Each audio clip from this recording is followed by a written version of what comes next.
നമസ്കാരം. വേദാംഗ ജ്യോതിഷത്തിലെ അമൂല്യമായ അറിവുകളും ആധ്യാത്മിക ജ്ഞാന ഉപദേശങ്ങളും പകർന്നു തരുന്ന പ്രശാന്തം ആസ്ട്രോ ചാനലിലേക്ക് ഏവർക്കും സ്വാഗതം.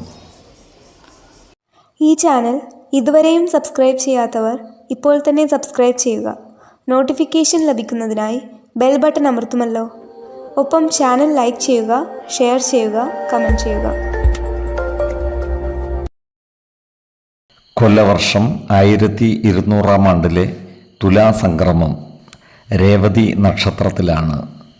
തുലാം 1-ാം തീയതിയിലെ ഗ്രഹനില അനുസരിച്ച് ഇടവം രാശിയിൽ സർവേശ്വരകാരകനായ വ്യാഴവും, മിഥുനത്തിൽ കുജനും, കന്നിരാശിയിൽ രവിയും കേതുവും, തുലാം രാശിയിൽ ബുധനും, വൃശ്ചികത്തിൽ ശുക്രനും ഗുളികനും, കുംഭം രാശിയിൽ ശനിയും, മീനത്തിൽ ചന്ദ്രനും രാഹുവും സ്ഥിതി ചെയ്യുന്നു.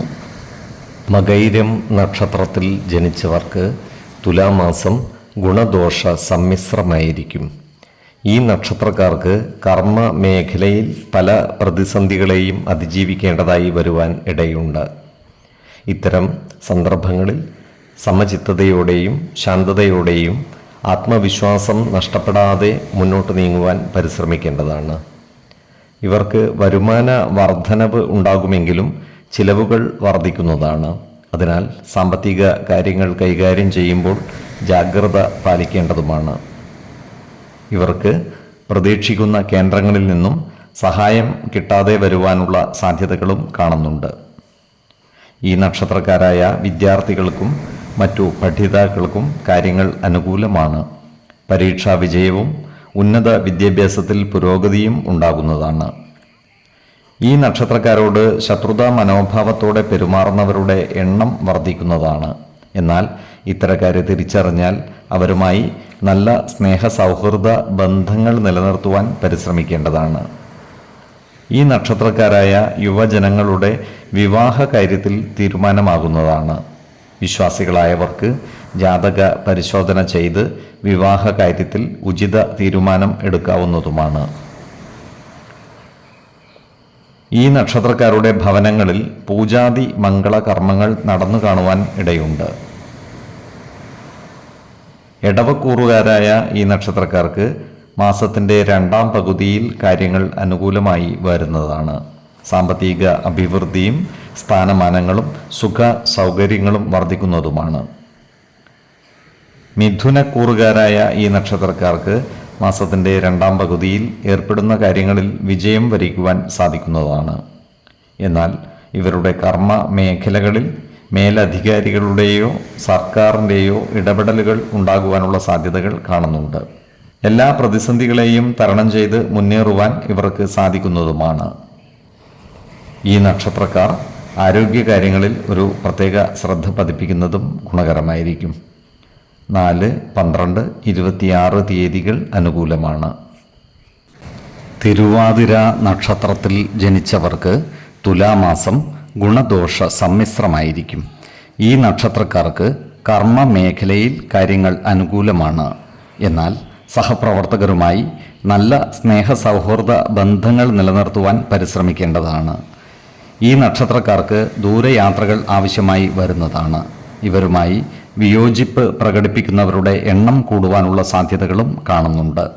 അത്തരക്കാരെ തിരിച്ചറിഞ്ഞാൽ അവരുമായി നല്ല സൗഹൃദം നിലനിർത്തുവാൻ പരിശ്രമിക്കേണ്ടതുമാണ്. പല കാരണങ്ങളാലും ഈ നക്ഷത്രക്കാർക്ക് മനോവിഷമം നേരിടുവാനുള്ള സാധ്യതകൾ കാണുന്നുണ്ട്. മേലധികാരികളിൽ നിന്നും സർക്കാരിൽ നിന്നും അനുകൂലമല്ലാത്ത ചില നടപടികൾ ഉണ്ടാകുവാനുള്ള സാധ്യതകളും കാണുന്നുണ്ട്. അതിനാൽ ഏർപ്പെടുന്ന പ്രവൃത്തികളിൽ തികഞ്ഞ ജാഗ്രത പാലിക്കുന്നത് ഗുണകരമായിരിക്കും.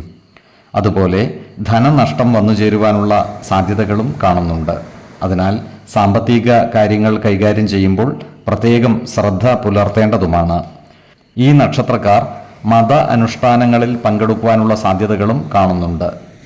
അതുപോലെ പങ്കാളിത്ത ബിസിനസ്സുകൾ നല്ല രീതിയിൽ നടത്തുന്നതിനായി കൂടുതൽ പരിശ്രമിക്കുന്നതുമാണ്. ബിസിനസ് പങ്കാളികളിൽ നിന്നും സഹായ സഹകരണങ്ങൾ ഇവർക്ക് ലഭിക്കുന്നതുമാണ്. മാസത്തിൻ്റെ 2-ാം പകുതിയിൽ ചില സ്ഥാനമാനങ്ങൾ ഇവരെ തേടിയെത്തുവാനുള്ള സാധ്യതകളും കാണുന്നുണ്ട്. അതുപോലെ ഏർപ്പെടുന്ന കാര്യങ്ങളിൽ വിജയം വരിക്കുവാനും ഇവർക്ക് സാധിക്കുന്നതാണ്. ഈ നക്ഷത്രക്കാർ ആരോഗ്യ കാര്യങ്ങളിൽ ഒരു പ്രത്യേക ശ്രദ്ധ പുലർത്തി മുന്നോട്ട് നീങ്ങേണ്ടതുമാണ്. പ്രത്യേകിച്ചും ജീവിത ശൈലീ രോഗങ്ങൾക്ക് മരുന്ന് കഴിക്കുന്നവരും കാൽമുട്ടുവേദനയ്ക്ക് ചികിത്സിക്കുന്നവരും കൃത്യമായ വൈദ്യ പരിശോധന നടത്തേണ്ടതും മരുന്നുകൾ മുടങ്ങാതെ കഴിക്കേണ്ടതുമാണ്. 2, 10, 20 തീയതികൾ അനുകൂലമാണ്. പുണർദം നക്ഷത്രത്തിൽ ജനിച്ചവർക്ക് തുലാമാസം പൊതുവെ ഗുണദോഷ സമ്മിശ്രമായിരിക്കും. ഈ നക്ഷത്രക്കാർക്ക് കർമ്മ മേഖലയിൽ കാര്യങ്ങൾ അനുകൂലമായി വരുന്നതാണ്. ജോലിസ്ഥലത്ത് അപ്രതീക്ഷിതങ്ങളായ ചില പ്രശ്നങ്ങളെ അഭിമുഖീകരിക്കേണ്ടതായി വരുവാനുമിടയുണ്ട്. അതിനാൽ ജോലിസ്ഥലത്തുള്ള അനാവശ്യ ഇടപെടലുകളും ഭാഷണങ്ങളും ഒഴിവാക്കി മുന്നോട്ട് നീങ്ങുവാൻ പ്രത്യേകം ശ്രദ്ധിക്കേണ്ടതുമാണ്. ഇവർക്ക് പല കാര്യങ്ങൾക്കുമായി ദൂരയാത്രകളും മറ്റും ആവശ്യമായി വന്നേക്കുവാൻ ഇടയുണ്ട്. അതുപോലെ ഇവരുടെ ചിലവുകൾ വർദ്ധിക്കുവാനുള്ള സാധ്യതകളും കാണുന്നുണ്ട്. പണമിടപാടുകൾ നടത്തുന്നവർ ജാഗ്രത പാലിക്കുന്നത് ഗുണകരമായിരിക്കും. ഏറ്റെടുക്കുന്ന എല്ലാ കാര്യങ്ങളിലും വിജയം വരിക്കുവാൻ ഇവർക്ക് സാധിക്കുന്നതാണ്. ഈ നക്ഷത്രക്കാരായ സാമൂഹ്യ പ്രവർത്തകർക്ക് കാര്യങ്ങൾ അനുകൂലമായിരിക്കും. ക്രിയാത്മകമായ പ്രവർത്തനങ്ങളിലൂടെ സമൂഹ മനസ്സിൻ്റെ അംഗീകാരം നേടിയെടുക്കുവാൻ ഇവർക്ക് സാധിക്കുന്നതുമാണ്. ഈ നക്ഷത്രക്കാരായ ബിസിനസ്സുകാർക്കും കാര്യങ്ങൾ അനുകൂലമായിരിക്കും. എന്നാൽ ബിസിനസ് മേഖലയിൽ കൂടുതൽ നിക്ഷേപം നടത്തുമ്പോൾ ജാഗ്രത പാലിക്കേണ്ടതുമാണ്. മിഥുനക്കൂറുകാരായ ഈ നക്ഷത്രക്കാർക്ക് മാസത്തിൻ്റെ 2ാം പകുതിയിൽ ചില സ്ഥാനമാനങ്ങൾ വന്നു ചേരുവാനുള്ള സാധ്യതകൾ കാണുന്നുണ്ട്. എന്നാൽ ഇവരോട് അസൂയാപൂർവം പെരുമാറുന്നവരുടെ എണ്ണം വർദ്ധിക്കുന്നതുമാണ്.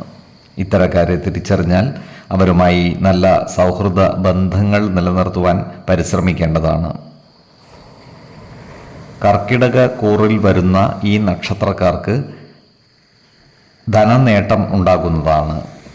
ഇവർ ഏർപ്പെടുന്ന കാര്യങ്ങളിലെല്ലാം വിജയിക്കുന്നതുമാണ്. പുതിയ സ്ഥാനമാനങ്ങൾ ലഭിക്കുവാനുള്ള സാധ്യതകളും ഇവർക്കുണ്ട്. ഈ നക്ഷത്രക്കാർ കുടുംബജനങ്ങളുമായി നല്ല സ്നേഹബന്ധം നിലനിർത്തി മുന്നോട്ട് നീങ്ങുവാൻ പരിശ്രമിക്കേണ്ടതാണ്. നല്ല വാക്കുകളാലും പ്രവൃത്തികളാലും എല്ലാവരുടെയും ഇഷ്ടം നേടിയെടുക്കുവാൻ ഇവർക്ക് സാധിക്കുന്നതുമാണ്. ആരോഗ്യ കാര്യങ്ങളിൽ ഈ നക്ഷത്രക്കാർ ഒരു പ്രത്യേക ശ്രദ്ധ പുലർത്തി മുന്നോട്ട് നീങ്ങേണ്ടതുമാണ്. 3, 13, 27 തീയതികൾ അനുകൂലമാണ്. പൂയം നക്ഷത്രത്തിൽ ജനിച്ചവർക്ക് തുലാമാസം ഗുണദോഷ സമ്മിശ്രമായിരിക്കും. ഈ നക്ഷത്രക്കാർക്ക് കർമ്മ മേഖലയിൽ കാര്യങ്ങൾ അനുകൂലമാണ്. പുതിയ സ്ഥാനമാനങ്ങൾ ഇവരെ തേടിയെത്തിയാൽ അത്ഭുതപ്പെടുവാനുമില്ല. ജോലിസ്ഥലത്ത് സഹപ്രവർത്തകരിൽ നിന്നും മേലധികാരികളിൽ നിന്നും സഹായ സഹകരണങ്ങൾ ലഭിക്കുന്നതാണ്.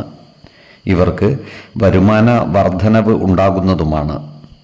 അപ്രതീക്ഷിതമായ ചില സാമ്പത്തിക നേട്ടങ്ങൾ ഉണ്ടാകുവാനുള്ള സാധ്യതകളും കാണുന്നുണ്ട്. ഏർപ്പെടുന്ന കാര്യങ്ങളിലെ തടസ്സങ്ങൾ തട്ടി നീക്കി മുന്നോട്ട് നീങ്ങുവാൻ ഇവർക്ക് സാധിക്കുന്നതുമാണ്. ഇവരുടെ കുടുംബ ജീവിതം സന്തോഷപൂർണ്ണമായിരിക്കുന്നതാണ്. നല്ല വാക്കുകളിലൂടെയും പ്രവൃത്തികളിലൂടെയും കുടുംബ ജനങ്ങളുടെ ഇഷ്ടം നേടിയെടുക്കുവാൻ ഇവർക്ക് സാധിക്കുന്നതുമാണ്. ചികിത്സാ രംഗത്ത് പ്രവർത്തിക്കുന്ന ഈ നക്ഷത്രക്കാർക്ക് പേരും പ്രശസ്തിയും വർദ്ധിക്കുന്നതാണ്. ക്രിയാത്മകമായ പ്രവർത്തനങ്ങളിലൂടെ സമൂഹ മനസ്സിൻ്റെ അംഗീകാരം നേടിയെടുക്കുവാൻ ഇവർക്ക് സാധിക്കുന്നതുമാണ്. വിദേശ രാജ്യങ്ങളിൽ ജോലി ചെയ്തു വരുന്ന ഈ നക്ഷത്രക്കാർക്ക് കർമ്മ മേഖലയിൽ ചില പ്രശ്നങ്ങൾ വന്നു ചേരുവാൻ ഇടയുണ്ട്. ഇവരുടെ ജോലി നഷ്ടപ്പെട്ടു പോകുവാനുള്ള സാധ്യതകളും കാണുന്നുണ്ട്. അതിനാൽ ഇവർ ജോലിസ്ഥലത്ത് തികഞ്ഞ ജാഗ്രത കാണിക്കേണ്ടതാണ്. അനാവശ്യ ഭാഷണങ്ങളും ഇടപാടുകളും ഒഴിവാക്കി മുന്നോട്ട് നീങ്ങേണ്ടതുമാണ്. ഈ നക്ഷത്രക്കാർക്ക് പല കാര്യങ്ങൾക്കുമായി ദൂരയാത്രകൾ ആവശ്യമായി വന്നേക്കുവാൻ ഇടയുണ്ട്. ഇത്തരം യാത്രകൾ ഗുണഫലങ്ങൾ നൽകുകയും ചെയ്യുന്നതാണ്. മാസത്തിൻ്റെ 2ാം പകുതിയിൽ ഇവരുടെ ചിലവുകൾ വർദ്ധിക്കുവാനുള്ള സാധ്യതകൾ കാണുന്നുണ്ട്. അതുപോലെ ആരോഗ്യ കാര്യങ്ങളിലും ഇവർ ഒരു പ്രത്യേക ശ്രദ്ധ പതിപ്പിക്കേണ്ടതാണ്.